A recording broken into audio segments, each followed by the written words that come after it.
De nombreuses personnes m'ont posé la question de savoir quelle plateforme j'utilisais pour recevoir mes paiements lorsque je travaillais pour des entreprises étrangères depuis le Cameroun.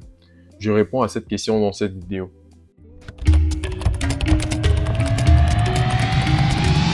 Pour ceux qui sont nouveaux sur cette chaîne, moi c'est Gaius Libam Fenou, jeune ingénieur logiciel originaire du Cameroun.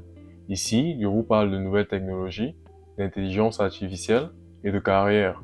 Si vous êtes intéressé par cette thématique, prière de vous abonner et d'activer la cloche de notification, sans toutefois oublier de laisser un pouce bleu à cette vidéo. Lorsque je faisais encore du freelance avec des entreprises étrangères, j'ai utilisé 3 différentes plateformes pour recevoir mes paiements. Mais je tiens à préciser que les plateformes de paiement vont dépendre des entreprises avec lesquelles vous bossez. Donc, il y a des clients qui seront moins flexibles que d'autres pour aller sur certaines plateformes de paiement. Donc, généralement, il y a des clients vraiment qui vont exiger de faire vos paiements sur des plateformes spécifiques. Donc, c'est assez subjectif, ça dépendra du cas que vous aurez en face en réalité. Mais toutefois, il y a des clients qui sont souvent plus flexibles et qui peuvent aller sur des plateformes un peu plus accessibles pour vous permettre d'accéder à vos paiements d'une manière un peu plus rapide et facile. Mais toutefois, j'ai trouvé bon de vous présenter les différentes plateformes que j'ai pu utiliser pour recevoir ces paiements-là. Donc, sans perdre de temps, je vais vous partager mon écran. La toute première plateforme que j'ai utilisée pour recevoir mes paiements, c'est Payoneer. Payoneer, c'est une plateforme pour les paiements en ligne. Donc, c'est sur cette plateforme-ci que mon boss à Booking Ninjas me faisait mes paiements. Donc, comme je vous l'ai dit, je crois que je vous l'ai dit dans une de mes vidéos, habituellement, lorsque vous obtenez un client sur Upwork, Upwork a ses propres systèmes de paiement, je pense, où vous devez même remplir des feuilles de taxes et tout pour pouvoir recevoir vos gains. Mais ce client avec lequel j'ai travaillé, donc dépendamment du client avec lequel vous travaillez, vous aurez des systèmes un peu différents. Donc avec ce client avec lequel j'ai bossé à Booking Ninjas, il m'a amené hors de Upwork. Donc on ne suivait pas les protocoles d'Upwork.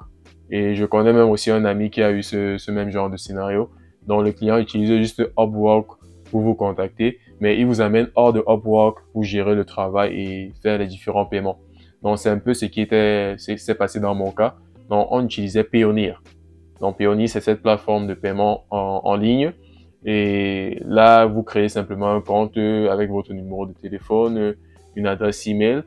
Et si ce client a un compte, il pourra vous faire des transferts.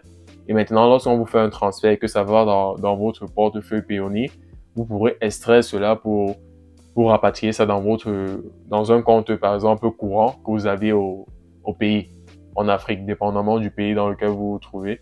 Vous pourrez faire l'extraction pour envoyer ça dans votre compte directement, votre compte personnel. Donc, cette autre partie-là, c'est votre responsabilité. Donc là, je ne pourrais pas accéder à mon compte Payoneer parce que c'était connecté à mon ancien numéro de téléphone. Et j'ai perdu l'accès à ce numéro de téléphone, donc ça va être un peu plus compliqué. Mais l'essentiel de mes paiements n'était pas là-bas. J'ai peut-être reçu au plus $300 au travers de Payoneer. Donc, je vais m'attarder un peu plus sur les plateformes auxquelles j'ai encore accès, en fait, pour vous montrer de façon pratico-pratique. Donc, on va aller sur Deel maintenant. Deel, c'est la deuxième plateforme que j'ai utilisée pour recevoir mes paiements. Donc, je vais masquer les montants qui vont s'afficher là pour que vous ne voyez pas exactement combien j'ai reçu. Donc, là, c'est la plateforme en question, Deel, D-E-E-L. Donc, c'est comme ça que ça s'appelle. Et ça, c'est la plateforme que Turing utilisait pour me payer. Donc, vous pouvez voir là différents paiements que j'ai reçus. Ça, c'est la page des transactions. Vous pouvez voir, je vais défiler jusqu'en bas.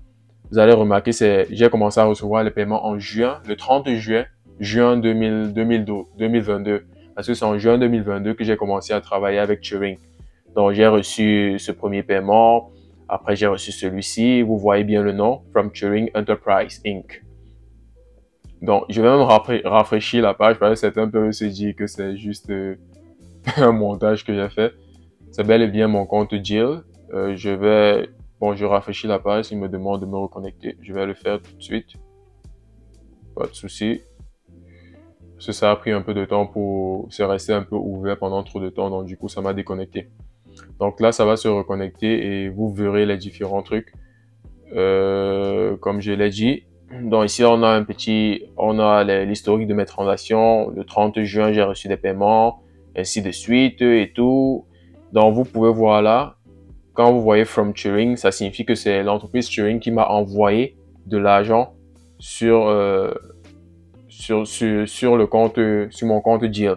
Et maintenant, quand vous voyez To Bank Transfer, ça signifie que c'est moi qui ai fait le retrait pour envoyer dans mon compte. Donc, il y a toujours une partie là qui est votre responsabilité. Vous faites le retrait sur la plateforme en ligne pour rapatrier cela dans votre compte, dans votre pays. Peu importe le pays où vous vous trouvez. Si vous avez juste les informations internationales de votre compte, vous pouvez rapatrier l'argent en fait.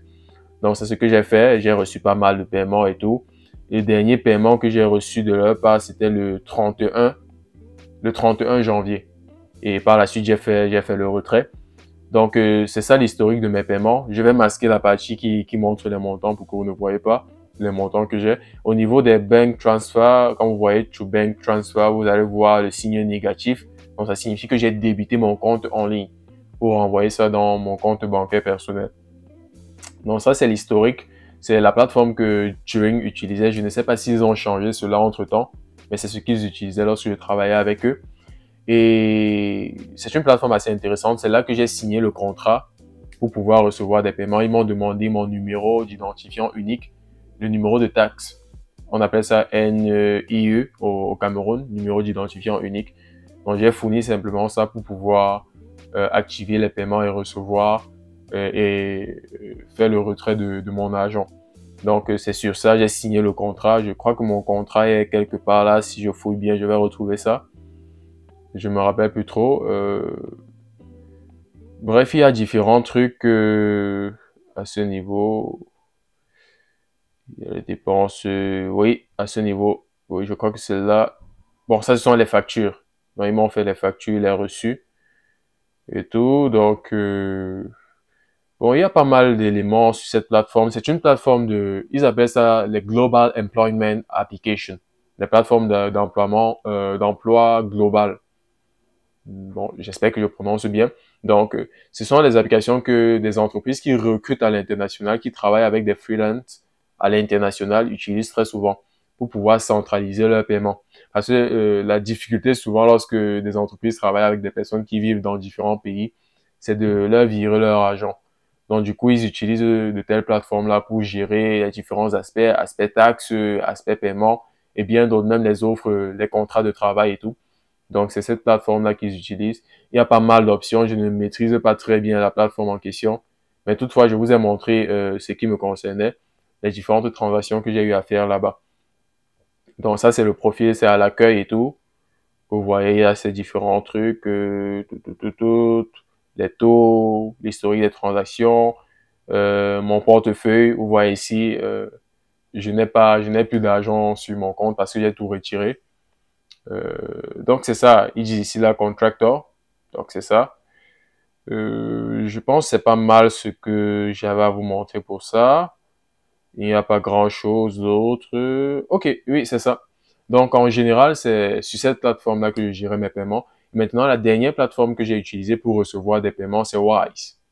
Donc, cette fois-ci, j'ai utilisé cette plateforme pour recevoir. C'était un bonus que mon client voulait me donner, en fait, en fin d'année.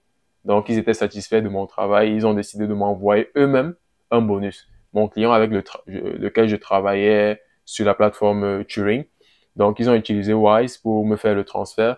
Wise fonctionne un peu comme Payoneer. Vous créez un compte et tout, avec votre adresse email et vos informations personnelles. Et des personnes qui ont des comptes Wise peuvent vous faire des transferts directement là-bas. Et maintenant, ce sera votre responsabilité de faire le retrait pour envoyer dans votre compte. Donc, ça fonctionne un peu comme PayPal. Donc, c'est un peu ça. Donc, j'ai reçu de l'argent. C'était un bonus que j'ai reçu de l'entreprise. Vous pouvez voir ici que Green Black Business Service, GBS, l'entreprise pour laquelle je bossais, le client auquel j'offrais les services sous couvert Turing. Donc, ils m'ont fait le transfert, ce transfert le 22 décembre. C'était la période des fêtes, donc c'était un bonus. Et j'ai fait le retrait dans mon compte le 5 janvier 2023. Donc, c'est un peu ça que ce sont les trois plateformes que j'ai utilisées jusque-là. Je ne connais pas vraiment d'autres plateformes que vous pourrez utiliser pour demander à vos clients de vous payer. Mais comme je vous l'ai dit, c'est très subjectif, ça varie d'un client à l'autre. Il y a des clients qui vont exiger même que vous fournissiez des informations d'entreprise et tout, qui sont un peu plus compliquées. Parce que souvent, les affaires de taxes, ça ne rit pas dans certaines localités. Donc, certains clients seront un peu plus rigides, plus rigides que d'autres. Mais toutefois, lorsque des clients utilisent des plateformes comme Jill, des plateformes d'emploi globaux, c'est global, je sais pas trop, Global Employment Platform. Donc, lorsqu'ils utilisent ce genre de plateforme, ça simplifie un peu la tâche, comme c'était mon cas avec Jill. Et c'est ça qu'on a utilisé. J'ai utilisé Payoneer, Jill et Wise. Donc, ce sont les trois plateformes que j'ai utilisées jusque-là et j'espère que ça répond aux questions qui me sont très souvent posées concernant cet aspect-là. C'est tout pour cette vidéo. J'espère que vous l'avez bien aimé. N'hésitez pas de laisser des pouces bleus, de vous abonner à la chaîne, d'activer la cloche de notification et de partager au maximum cette vidéo autour de vous. On se revoit pour notre prochain sujet. Prenez soin de vous. Peace!